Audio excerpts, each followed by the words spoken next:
in last finals, and you look at their season stats, the Warriors were like 4th in pace, but they shot the 6th most threes. As for the Cavs, they were 15th in pace and shot the 2nd most threes. So they can play a little bit slower and still get a lot of threes up, and I think that's going to be very important for them. There's just a lot of ways you can score besides trying to run the ball up and down every single time, trying to get in pick and roll. Just take your time. Make smart plays. They just have to play smarter all around. I think one guy that needs to break out like he did last year in Game 3 is Kyrie Irving. His first 2 games in the 2016 finals, it's easy to forget because they came back from 3-1. They weren't all that great. There was a dud in Game 2 in last year's finals, and then he bounced back. Yeah, and so far he hasn't been Kyrie-esque, but last year he was monstrous in Game 3. Then he had a 34-point game in Game 4 at home. It's Kyrie time. It would just be crazy to see Kyrie Irving not have a great game.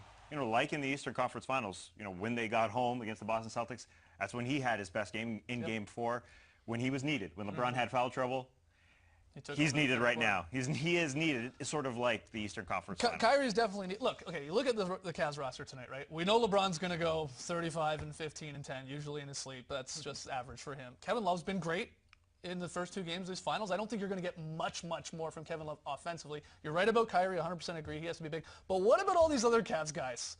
Because they have been no-shows through the first 2 games.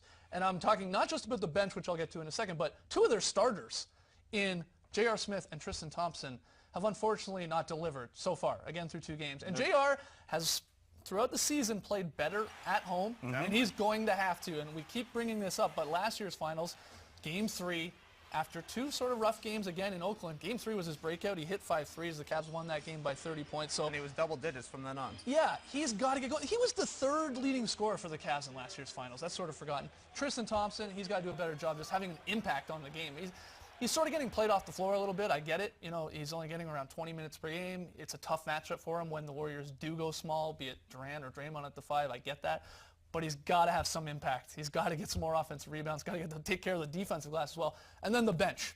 Anyone. Not everybody on the Cavs bench has to show up tonight, but 1 or 2 of these guys has to score. And you're looking at Korver, or you're looking at Shumpert. Darren Williams hasn't even scored at all.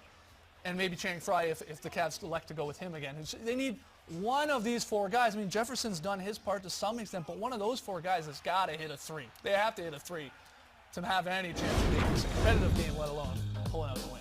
Yeah, getting the threes up is basically the way their bench scores, and if they're not hitting, it's kind of hard keeping them out there on the court. But you have to hope that the home cooking. That's good. What about you, Trey? What are you specifically looking at tonight? I'm curious to see if the Warriors can actually play better, because Steve Kerr said if they played like they played in Game 2 in Cleveland, they would lose.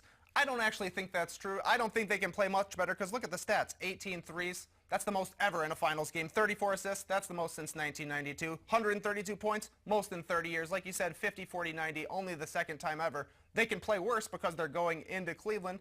Maybe their role players will play a little bit worse, but the things they need to clean up, turnovers, they had 24 in the first 2 games. It looks bad when it's 20 and 4, but 24 over 2 games, you're living the life. Yeah, I guess they're just looking at that 3-point lead in Game 2 at halftime, and it would probably be a Cavs lead just because you've got the home court rocking, because you'll probably have a couple more shots go your way. And yeah, that 20 turnovers looks like a really juicy number because it's big, but when you got Steph Curry making 8 of those, you know that's going to drop, right? It just feels like Steph Curry tied his playoff career high with 8 turnovers. He just wasn't himself. I feel like that number is going to change. This team that is so focused on reducing their turnovers after a performance like that in Game 2 with 20, it feels like they could be a little bit better in that department. That's what's scary. That is, and a lot of people around the team, a lot of Warriors beat writers are saying the same thing. That they haven't played incredibly to their... They scored 132. I know, but look... They made 18 threes. Worst case How much better can they be? Worst case scenario for the Cavs is you take a little bit of Game 1 for the Warriors, the 4 turnovers, and then you take a little bit of Game 2, the 18 threes. You put them together for a Game 3 performance, that's better. If they play a perfect game, it would be better, but they're close already. These guys are incredible. For sure. All right. Hopefully we get a competitive game tonight. That's what we're hoping for. We got to take